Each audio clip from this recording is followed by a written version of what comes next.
our way to Custer State Park in South Dakota. Welcome to Missouri.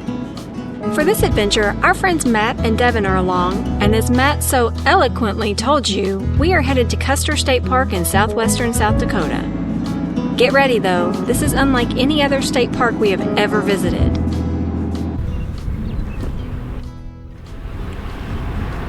These guys are fascinating. They are. This is a... Very entertaining. Yes. They're hilarious. You're right there. You can see the one digging there. Yeah, They're just flying. Come with us to explore this place and then stick around to the end to hear what we think of the 5500 as our new tow rig and get an update about the Bigfoot fiberglass repairs.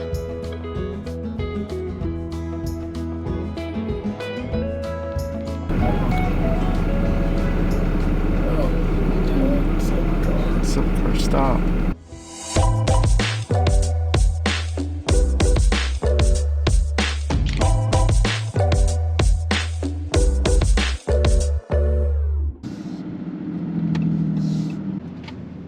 Well, we've been rolling west, but we got a bit of an unexpected stop here at Camping World. Well, today's purchase, not very exciting, but definitely needed. It's a ball valve seal for the toilet. Had a bit of an issue yesterday when we de-winterized and sanitized the water tank on the camper, and unfortunately we screwed up. We used bleach through the toilet valve, and it messed up the rubber seal inside the toilet. So 20 bucks later, we should have it fixed.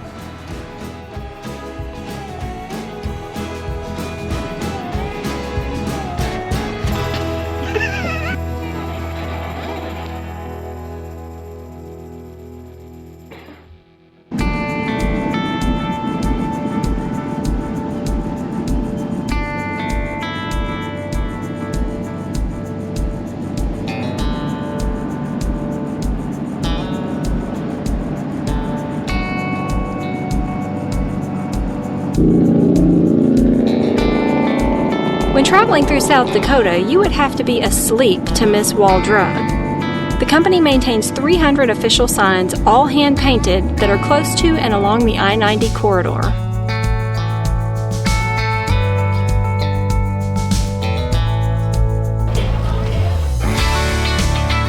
We're here for our obligatory stop at Wall Drug. Yeah, I don't think they'll let you out of this state if you don't stop at least once. Probably not. Let's take a look around.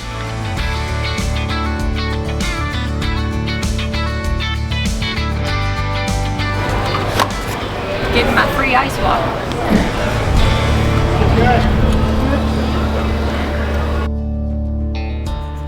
Tastes like ice water. Wall Drug opened in 1931 and has grown just a bit from its humble beginnings by offering free ice water to travelers. Those 300 signs probably don't hurt either. These days, over 2 million people stop in each year to get that refreshing sip and see what all the hype is about. This place has a little bit of everything. There's an arcade, a restaurant, tons of shops, and you can even pay them for gold.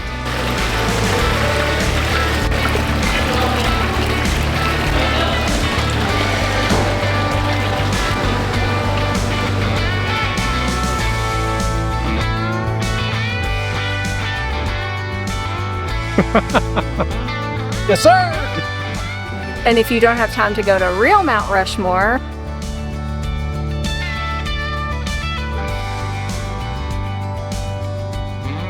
Hey look, there's the dinosaur.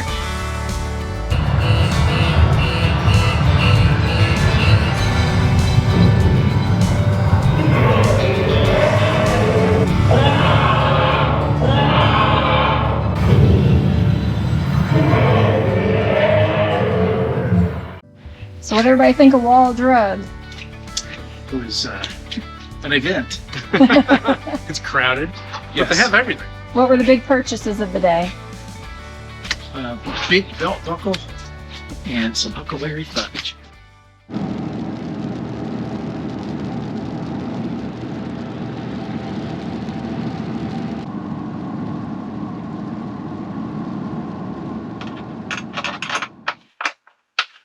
Well, today's the day. It's time to pull this toilet here at the campground and try to replace the seal on the ball valve. That's the task. We got to pull the toilet out. We'll set it on some plastic and some towels and pull it apart. Put that seal in place. Should be pretty easy.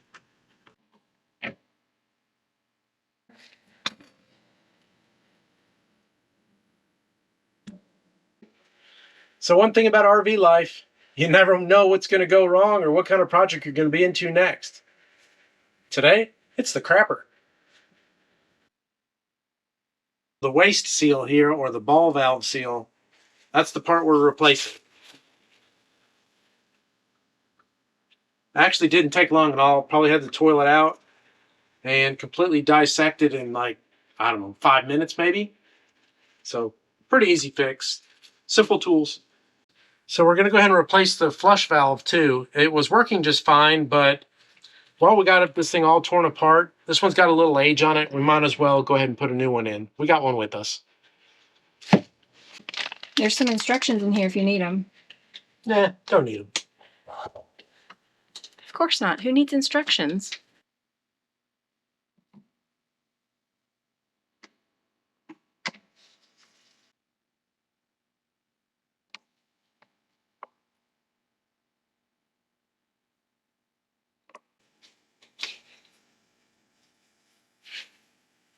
Put a new closet flange seal. That's the seal at the floor. Since we've got it, here's a new one. We should be all ready to put it back in. So now the toilet goes back in, I guess, huh? Yep.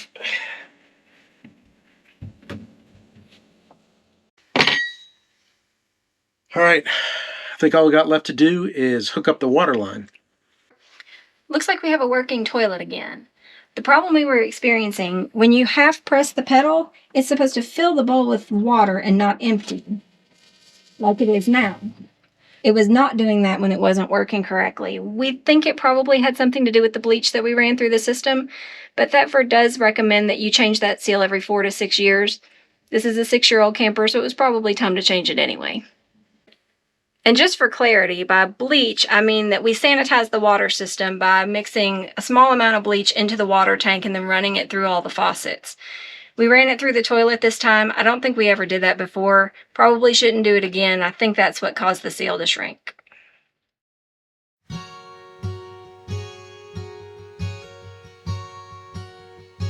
If you've been watching our channel for long, you know that anytime we go to visit a new area, we always like to hit up the visitor center first.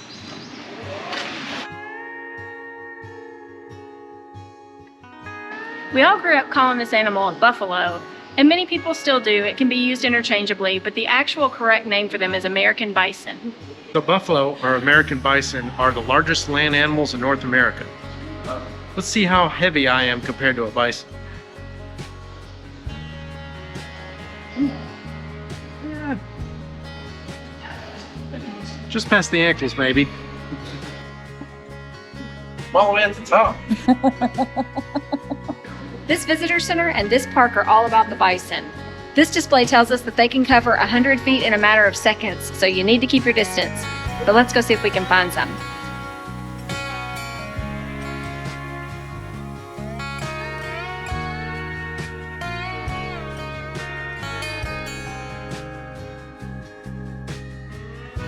Within Custer State Park is the 18-mile wildlife loop road that winds through the beautiful rolling mixed grass prairie.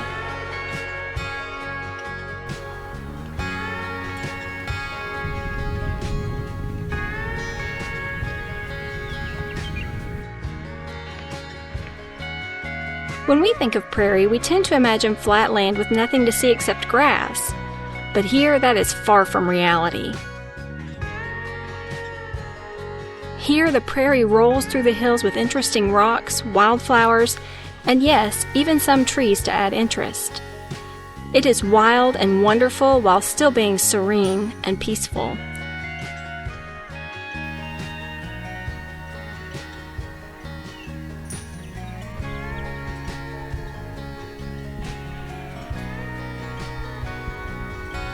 and the prairie is so full of life. During our visit, we drove the loop multiple times, and every single time we were greeted with tons of animals. We saw elk, coyotes, pronghorn, whitetail and mule deer, burros, ground squirrels, rabbits, many prairie dogs, and so many bison.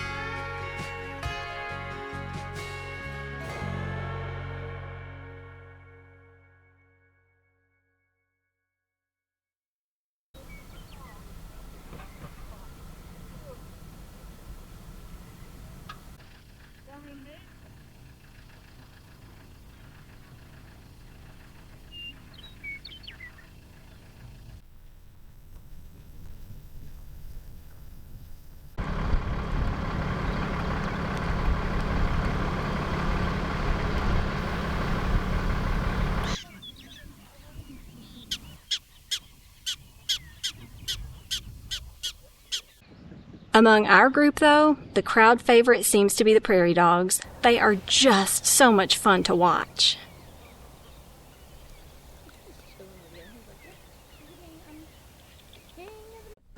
In case you didn't know, that's what it sounds like when they run.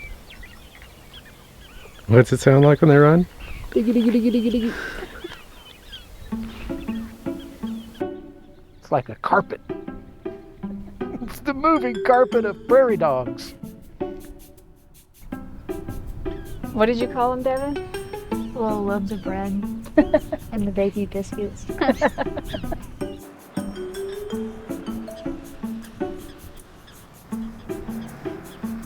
These little things are entertaining.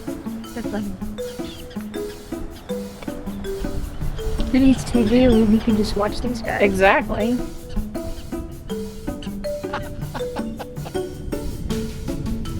There's another one.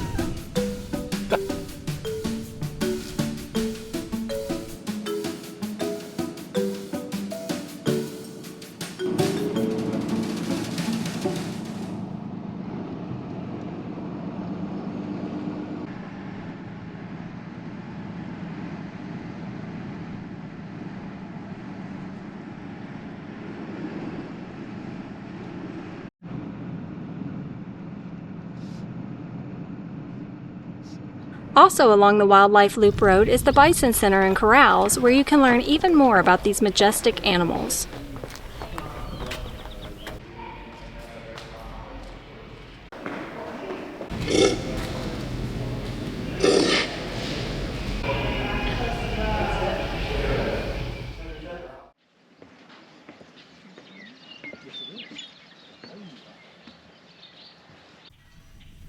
Every year, the park does a bison roundup in September, and they do that in order to check the health of the herd and also to sell some of them off to keep the herd smaller so that it's not overcrowded.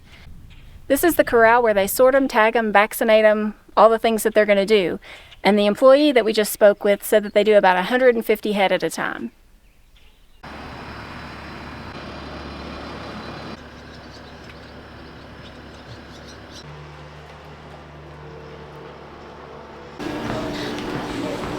We're here having lunch at the Bluebell Lodge and Tavern. Got the Eagle's Nest, which is a beef burger with an egg on top and cheese and onions. It's delicious. And we also got a meatloaf melt, one of each, and we kind of split it, and the food is very good.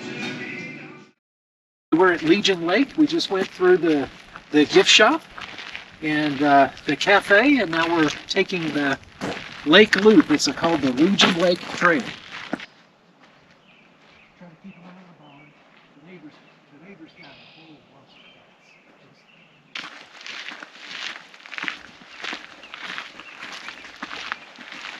This trail is an easy 1-mile loop that circles the small lake. The lodge here offers a restaurant, general store, and kayak and canoe rentals. Those kayaks look like so much fun, but it's just a little too chilly on this day to try them out. So just back this way is our camper, and right there's a small herd of bison.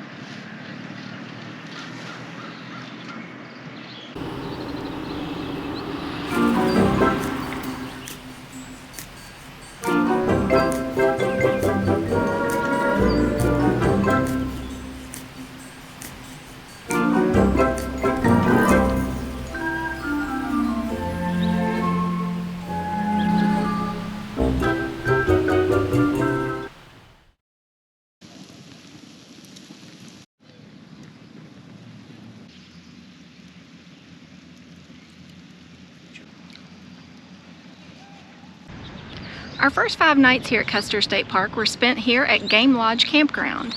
It's a great place. The sites are a little bit close together and there's not a lot of privacy from your neighbors, but it's really well kept. The bathrooms are among the cleanest I've seen. The location is great. It's right at the entrance to the Wildlife Loop Road. We've had a great stay. We're in Site 5 and it does have electric. Now we're going to move on though. We're going to go to North Stockade Lake Campground and see what it's all about. Let's go. We were so busy having fun that we totally forgot to get any footage from Stockade Lake North Campground, but it was really nice too. The sites were gravel instead of paved, but they were further apart, and it felt more like a traditional campground and less like an RV park. That said, however, we enjoyed the location of Game Lodge Campground more, and it'll be our pick if we ever find ourselves in the area again. And where do you put your hitch lock? You put it in the random crap bag, of course. I see those weight distribution bars there. Are we not going to use them? I think we'll give it a go without them. We traveled all the way here with them, but I like to try it without. We're just going a short distance. Good time to test it.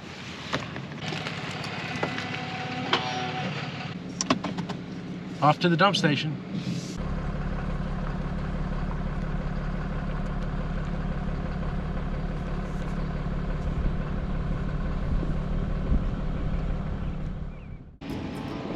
We're out on the Wildlife Loop Road again today to see if we can find more bison, and we've hit the jackpot.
Today we're being chauffeured by Matt, and we're headed up the Needles Highway to Sylvan Lake.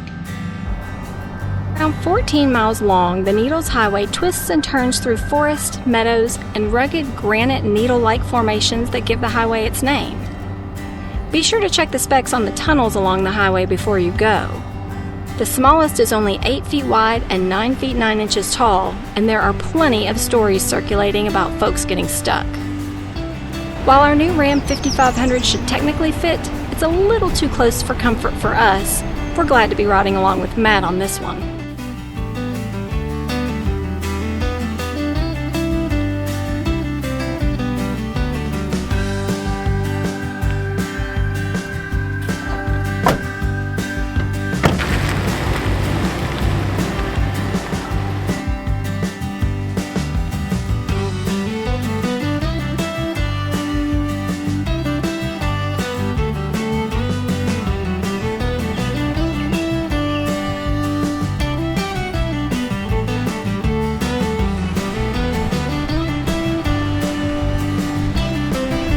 This is a cool drive.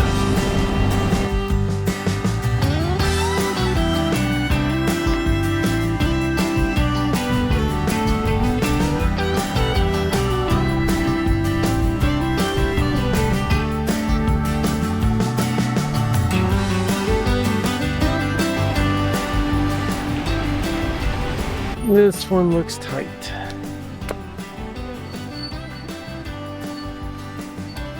Got about a foot over here.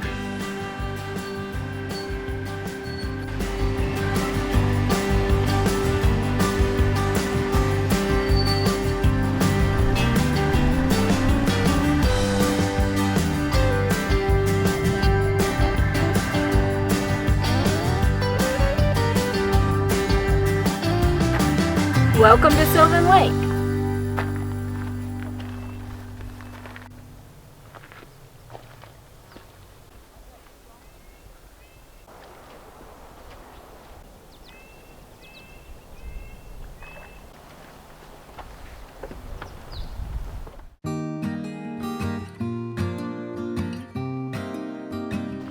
This hike through the gulch is beautiful but extremely steep. We are thankful we chose to do the loop in this direction, so we're going down into it and not up out of it.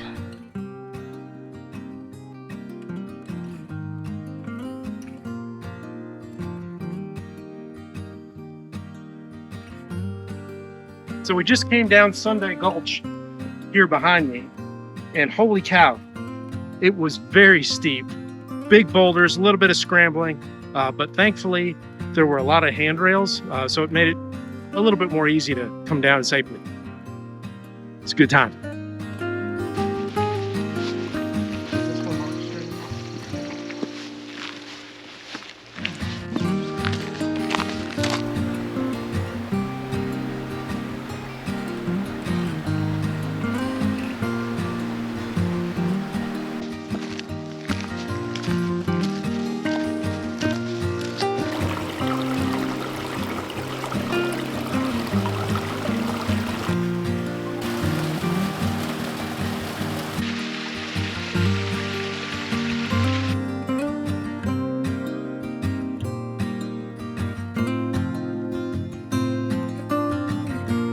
Switchbacks at creek crossings down the gulch. Hey! I think we made it to the bottom. It's time to head back up. It's going to be a climb.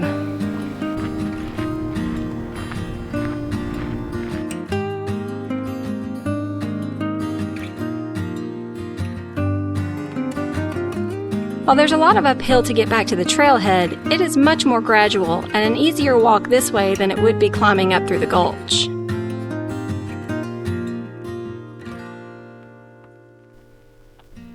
There's the cabins for the lodge. We've reached the end of the Sunday Gulch Trail. It was like a 4-mile loop, about 700 or 800 feet, 700 feet I think of elevation gain and loss, and it was quite a great hike. Lots of big rocks. Got down by the stream at one point, through the gulch. I recommend it. There is so much wildlife and natural beauty in this park that it's difficult for us to pry our eyes away from it. But there are also some really nice historic sites too. Let's take a look at some of those. This charming little house was once the home to Badger Clark, South Dakota's first poet laureate. Unfortunately, it was closed during our visit, so we didn't get to see inside, but we loved exploring the grounds and were fascinated by the interesting stone that was used to construct the home.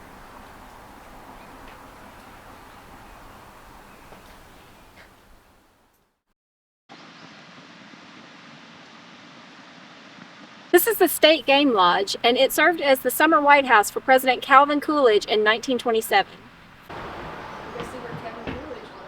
The original State Game Lodge was completed in 1921 and completely burned only 72 days later. The current lodge was rebuilt on the same foundation and opened on June 15, 1922. In addition to President Coolidge in 1927, President Dwight D. Eisenhower also visited the lodge in 1953. Today, guests can still lay their heads in the very same room those presidents used all those years ago. This is a recreation of the Gordon Stockade from the 1870s. It housed gold miners, and their occupation here was in direct defiance of the Fort Laramie Treaty.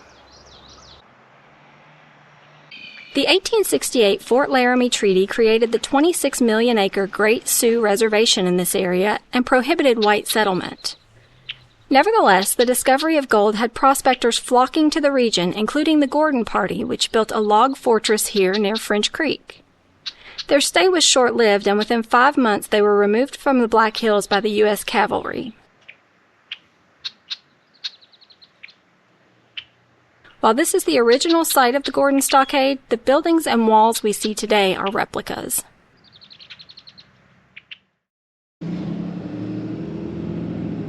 Even though the weather looks less than favorable, we make the drive to the top of Mount Kulage. Standing 6,025 feet above sea level, it's a steep gravel climb, but it's not too long and very worth the drive for the views. At the top is a working fire tower that has been in use since the 1940s, and on a clear day, you can see Crazy Horse, Mount Rushmore, and the Badlands from here. We can see the tower crane at Crazy Horse for sure, but not the other two. Or maybe we see them and just don't know what we're looking at.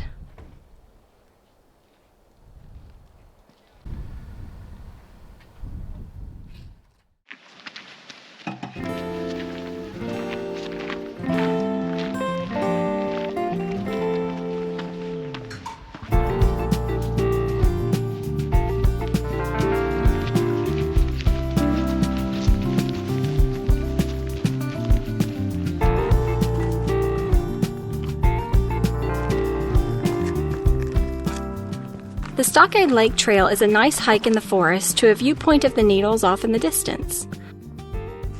It was a steep climb to the top, but we're on our way back down and there are some really nice views of the Stockade Lake. On the way back down, we get glimpses of the lake through the trees, but the highlight is the bright yellow flowers that line the trail.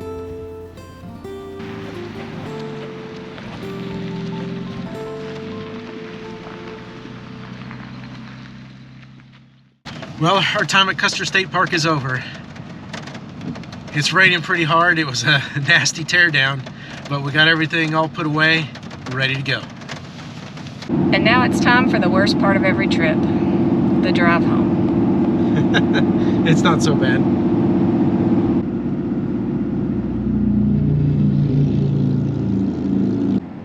So this is an example of a smooth road.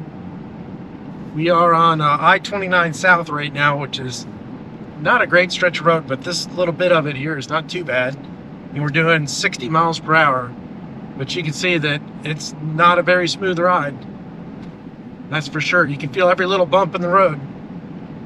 Before we go, we want to give you a quick update on the repairs we had made to the trailer after the fire. But first, on the truck and what we think of it after our first long haul with it as our tow rig. Yeah, the truck's been doing great this trip. Really enjoy a lot of the new features from Ram. The 5th gen Rams have this big, or can have this big 12-inch infotainment system with built-in Android Auto. That works excellent. Really like the lane guidance where the truck automatically tries to keep you in your lane or centered in your lane. Works wonderfully. Just a lot of nice features. Really enjoy the dual fuel tanks. We've got 74 gallons of fuel on us. We can travel over 800 miles towing the trailer. So that's pretty awesome. We've been getting almost 14 miles per gallon. Man, that's way better than our last truck. There is one thing that we don't love about it though, and it's a big one. The suspension on this truck is so firm that it makes for a terrible ride quality. It sure does. Man, you hit the expansion joints with this thing, it'll just about rattle your teeth out. Yeah, and it's not just a terrible ride quality for us. It's bouncing our trailer around like nobody's business. So I'm afraid we're going to tear something up if we don't do something better. We're not really sure what that solution is going to be yet, but we're going to be looking into it. And as soon as we know, we'll let you know. Yeah, we'll make some suspension changes to the truck, turn this thing into the ultimate long-distance tow vehicle. As for the trailer, you may remember that the fiberglass in this area was damaged in the fire that destroyed our Ram 3500. But it's looking really good now. We took it to Clifford's Paint and Collision. They're kind of a fiberglass specialist in Louisville, Kentucky. They did a phenomenal job of getting the fiberglass repaired for us. You might remember from our earlier video that this whole corner of the trailer was all yellowed. There was a bunch of blister marks in the gel coat. The vinyl was all melted. Some of the doors here on the sides and the decals were all destroyed. But look at it now. Looks wonderful. They did a great job. And that's saying a lot from us. We're pretty picky, or at least I know I am. We really were looking for some really high quality work.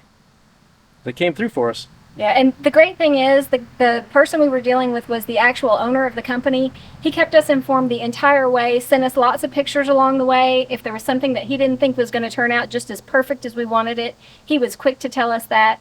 We can't say enough great things about Clifford's. Yeah, Adam did a great job of keeping us informed. We would definitely use him again. Highly recommend him. We hope you enjoyed Custer State Park as much as we did. There are also lots of great day trips you can take from this area, so we'll take you along on some of those next time. Be sure to subscribe and turn on those notifications so you don't miss it. Please also remember to like the video to let YouTube know it's worthy of recommending to others. Thanks for watching.